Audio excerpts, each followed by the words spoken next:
Nobody recognizes me even though I am there. Why is it that we are not able to recognize? The teacher explains, Ichchadvesha. Ichchadveshasamuddhena Ichchadveshasamuddhena Dvandvamohena bharata Dvandvamohena bharata Sarvabhutani sammoham Sarvabhutani sammoham Sarge yanti parantapa Sarge yanti parantapa Ichchadvesha samuddhena. Born out of desire and aversion. All of us do it. When we are living at the mental intellectual level, as an individualized entity, when we come into the world outside, we divide the world into two immediately. Ichcha, these things I desire to have, I love it. And dvesha, these things I hate. Everyone will do it. Having thus divided the Lord's world, which was built or created for you to enjoy, you enter there immediately. You decide A, B, C, D, E, F, G, H, I love. I must have them all. I, J, K, L, M, N, O, P. And once having divided it, there are Narayana. You have started the frantic rat race. What? Running away from I don't like and run towards what I like. The great joke of the world is, whatever you run away from, they will run faster and run after you. What you are running for, it has got a knack of running away from you much more faster than you can run. What I want, it will run away from me. What I don't want, always will come back. The eggplant. Unfortunate. I don't like eggplant. I don't know why. I just can't. I think the thing looks as if in that floating in the gravy, it looks like worms or something. Some aversion has come. Wherever I go for bhiksha, you can't tell him that, no, don't make eggplant because Swamiji doesn't like it. That is funny. There's a Swami, he eats whatever that. The second dish or the third dish will be. And that the lady says, Swamiji, this is not available here. We got it down from Chicago. Why? Because I don't like it. It must come from Chicago.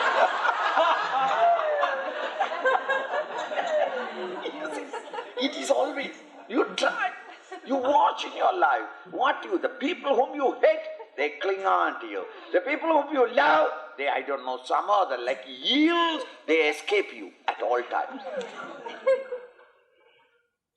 So, Ichchadvesha, by this desire to attach or to hold, and anger or aversion to others, this automatically comes in everybody's mind. Think very carefully. Why?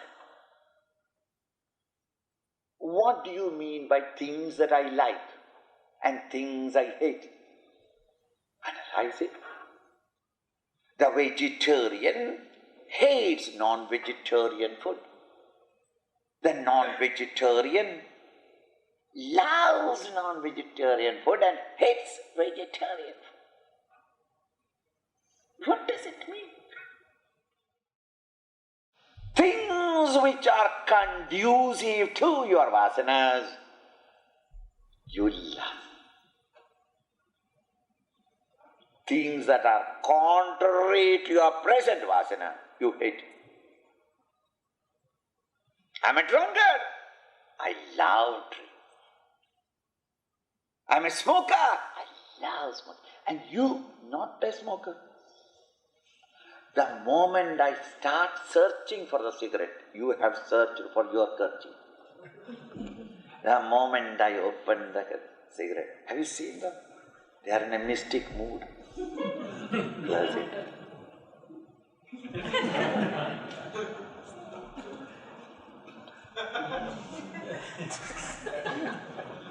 They are in a mystic mood. The cigarette is hanging only, but they have already entered into the bliss.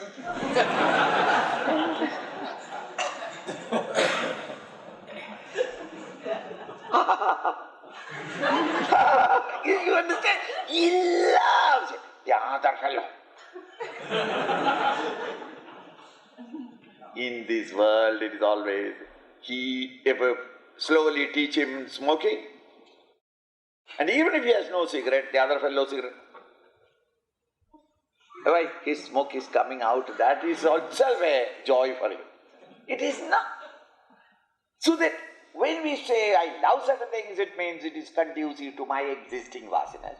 Things that are against my vasanas, I hate, meaning, so long as vasanas are in you, the mind and intellect will react to the external world. Only when vasanas are not, that an individual is free to meet everything in the world. Neither aversion nor any clinging attachment or desire for anything. He just lives the world as it is. When thus desire or attachment and aversion has arisen in your mind, from it comes dvandva moha. I like certain things, I don't like certain things. I hate certain things, I love certain things. This dvandva, good and bad, joy and sorrow, happiness and unhappiness, pain and pleasure, that the whole mind becomes agitated, planning how to get it, and planning how to get rid of that one whom I hate. The mind becomes agitated. Dvandva mohe. That illusory agitation of the mind starts. Why? Because of the strong prejudices. Where did the prejudice come from? Due to the vasanas. I hate things that are contrary to my vasana, and I love things that are conducive to my vasana. See the psychological steps. Once as the mind is fully vikshipta, viksheva, agitation, so the mind has come, sarva bhutani sammoha. All people, all individuals enter into this state of sammoha, total self-delusion. Mind is agitated. Thereafter they see things which are not there. The moment you start hating someone, you start seeing in him a devil with horns and tail. Him whom you love, you start seeing that a golden wing behind him. He is an angel. He is not of this world. He is a godly one, a divine entity. Why? Because I love him. I interpret things in the world outside, seduced by the vasanas in me, that I cannot see things as they are, but it is always colored by the vasanas in me. And this confusion, sarge yanti param tapa, hey scorcher of the enemies, hey Arjuna, this confusion starts from sarga, from the very birth on. Now from the birth onwards, does it mean that condemnation? oh children of sin. It's not in that sense of the term. He, Krishna, is a very optimistic philosopher, that ever-smiling kid of Vrindavan, that butter thief, that blue boy of Vrindavan, or the flute player of the Jamuna banks, one screaming laughter from birth to death, that ever effervescent or ever joyous and cheerful personality, throughout the philosophy, is the most cheerful philosopher that world has ever seen. He could not say that from birth onward, you made a mistake, you should not have been born, you are born out of sin. It is not in that sense of a hopelessness. It is because of the vasanas that you have chosen to manifest in this equipment, in this given environment. Is it not because you have got spiritual vasana or love for Bhagavad Gita that brought you from home into this place and today listening here? Nobody forced you. What brought you here and how do you enjoy it? Because you have got that vasana. Therefore you love it and thus you search for it and gain. In the same way, this physical apparatus has been taken and we are born in a certain place, geographical area, under certain circumstances, with certain abilities and disabilities. Some of them are born with wealth, some are born with golden spoon, some with the copper spoon, some with plastic spoon. But all are born with a spoon. Right. Now, at the body level, some are healthy, some are unhealthy. Some have got all the limbs, some have got not all the limbs. Some are beautiful, some are the other side, the other end of the spectrum. Similarly, mind, some of them very sensitive and beautiful emotions. Some of them are cruel, criminal, vulgar. The type of intellect, some are dull, some are bright, some are brilliant. The equipments are ordered by the quality of the vasanas. The environments are ordered by the quality of your vasanas. And that is why we have come into this physical or this equipment and chosen the environment where we can exhaust those vasanas, fulfill those desires or ambitions or thoughts. Thus from birth onwards, meaning nobody can escape it. It is a common lot that we are all products of the vasanas. And therefore we will have in our mind desires and aversions, likes and dislikes. Once that is started, the mind can never be peaceful but must be restless. And in this confusion, you are not able to recognize me who is ever there, infinitely, eternally, infinitely peaceful and serene and blissful. If you are not able to recognize, I understand your trouble. It is for the sake of the Arjuna that this dissection of personality and exposure. So why people are not able to recognize? Continue. येषां त्वन्तगतं पापं येषां त्वन्तगतं पापं जनानां पुण्यकर्मणां ते द्वन्द्वमोहनिर्मुक्ताः भजन्ते मां दृढव्रताः Now if you say that everyone is born with a vasana, therefore everybody will be able to recognize in the world outside only, their minds will be seduced with desires and aversions. Naturally, therefore, everybody's lot is that they will have agitation. If this is a common lot, Then all of us are getting drawn by our own mental agitations. Hey, why don't you say in one word that this is your lot? Suffer, man. Oh, suffer. You are the product of God's mistake. God, error of judgment. God made you and there is no hope. Why not? No, there is a way to come out of it. Therefore, the teacher points out, Yesham, those people to whom tva andagatam papam, when their papa vasanas are exhausted. Vasanas are exhausted. In 3rd chapter Geeta, it has been expounded that when you undertake all your activities with a new mental attitude, without ego and egocentric desires, when you act on in the world outside, the existing vasanas get exhausted and no new vasanas are created. As the vasanas exhaust, the pressure of vasana on emanda is reduced. Therefore, the rate of desire eruptions in the intellect and the mental agitations for possessing the world objects will be reduced. The vitality of the mind and intellect that is dissipated in the world outside under the pressures of desires are all now curtailed in the mind.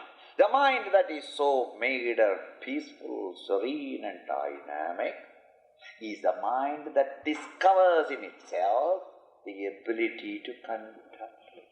Through contemplation you can reach me. As you start contemplation, the vasana destruction becomes faster and faster. When the vasanas exhaust, the mind becomes quieter and quieter. Quieter and alert the mind, the greater the contemplation. Until at last you reach the positive cycle, the creative cycle of self-unfoldment in yourself. Thus, Yesham, those people in whom too indeed andagatam, finished or completely exhausted. What? Papam. Papa? Sins. Sins meaning these negative vasanas that thrust your attention outward. Jananam punyakarmanam. How will you people in whom the vasanas have exhausted? How can the vasana just exhausted? Punyakarmanam. By doing noble actions in the world outside.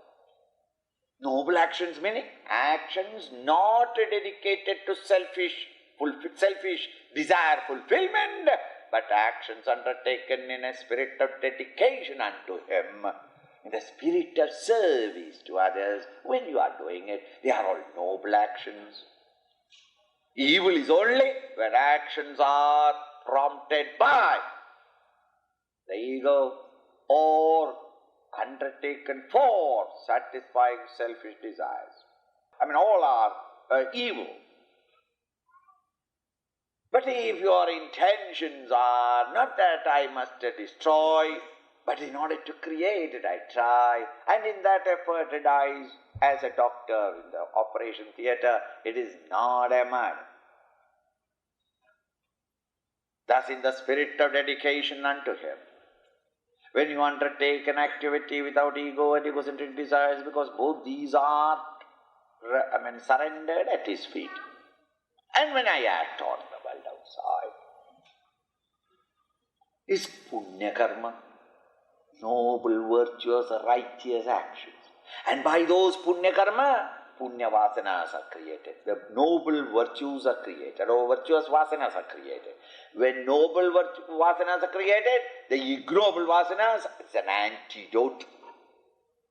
And by the pressure or the demand of the punya karma, you start doing more and more punya karma, more and more righteous actions.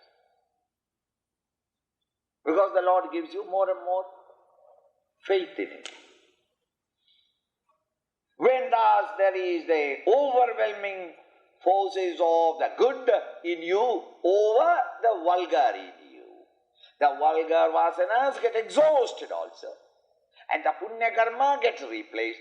Under the pressures of the punya karma, you find it easy to quieten the mind of personal desires and act on in the world outside. When thus the dissipation of the mind is quieted, mind becomes contemplative. Contemplative mind is the result of punya the noble virtuous actions that you have done, the good actions that you have done. So the papa, the reaction of them, or the bad actions have slowly ended. The noble actions that you have done, those are the urges that have developed. Such people, te dvandva moha nirmuktaha, they become liberated from, slowly, the confusions or agitations of the mind, the delusory agitations in the mind created by the dvandva, the idea of likes and dislikes, joy and sorrow, pain and pleasure. This oscillation of the mind becomes more and more quiet. They become liberated from those oscillations because the oscillation becomes less and less. Bhajante mam dhridavrata. Therefore they will become capable of dhridavrata, with firm vows. Firm vows means consistently. They are able to steadily and consistently, they are able to turn the attention of them and eye towards me. Steady, they become more and more steady in meditation because they are full of noble, virtuous impulses, vasanas. The ignoble vasanas were there with us. That's how we have been born here. We can eliminate them by our own effort. And when there is a preponderance of the noble virtues, it becomes easy for our mind to withdraw from the selfish, panting lust for the worldly objects. The mind becomes calm and serene. And when the mind is quiet and alert and vigilant, that mind becomes contemplative. The chain is, you get into that cycle of self-creative endeavors. And such an individual finds in himself the strength and the balance and equipoise to live consistently in meditation. Continue. Jara Marana. Jara Marana Mokshaya, Jara Marana Mokshaya, Mamashritya yatanti ye, Mamashritya yatanti ye, Te Brahma tadviduh kritsnam, Te Brahma tadviduh kritsnam, Adhyatmam karma chakhilam, Adhyatmam karma chakhilam. Swamiji, pack up your Vedas and return to India. Dangerous path you are advising. This is a country where aggressive vanity, aggressive ego, aggressive competition is necessary to win. You are saying, be good, be noble, be honest. And thereby when you are noble virtues, virtuous and noble vasanas increase, your mind becomes quieter and quieter. And with a quieter mind you meditate more and more. And you shall come to realize it. Of what use is it? I realize. But what about the world around you? This rat race, this competitive world, this contentious world of bitter competition around me, I must have the muscles and the hard-heartedness to stampede upon others, crush their skulls, and go ahead. But I become very good. As you know, they will make me the doormat for the world. Everybody unnecessarily rubs their leg on me. Why? Because I am a roadman, I am doormat. This kind of an idea will come. Krishna is explaining, mind you, in the battlefield to a man of action, saying that realize this great truth. Is it to make him incompetent and impotent to face the worldly challenges? Can it ever be? Here he specifically points out that a man of realization is the most efficient man in the world. Hey, Jesus, with 5 disciples, for 1.5 years, without an office accommodation, he was in the park, sitting in a bench under the tree, where there is no coffee break, because they did not know where the next lunch is coming, mind you. Under those circumstances, he did not go round the world, mind you. He moved only from Jerusalem to that is the longest distance. Long ago he had gone to Egypt once. There is a suspicion that he must have visited Egypt. That's the longest distance he has covered in his lifetime.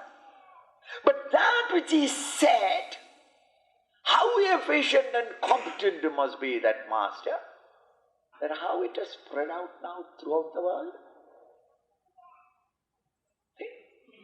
Muhammad, from the mountains of Sinai, he came down. Where?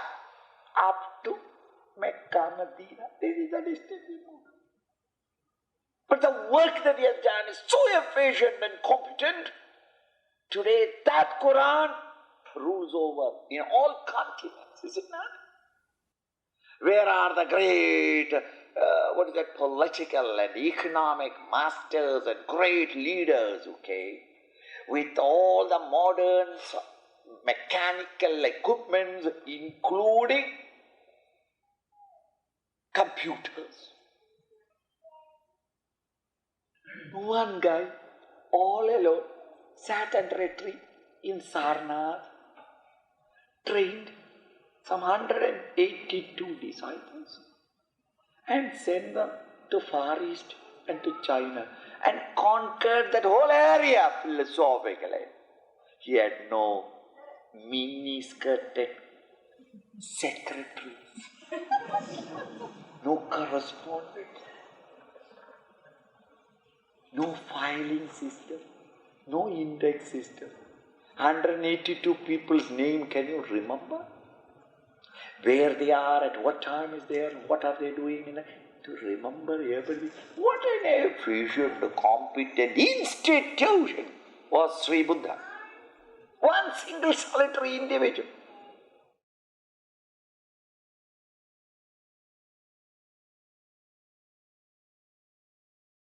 Is it not?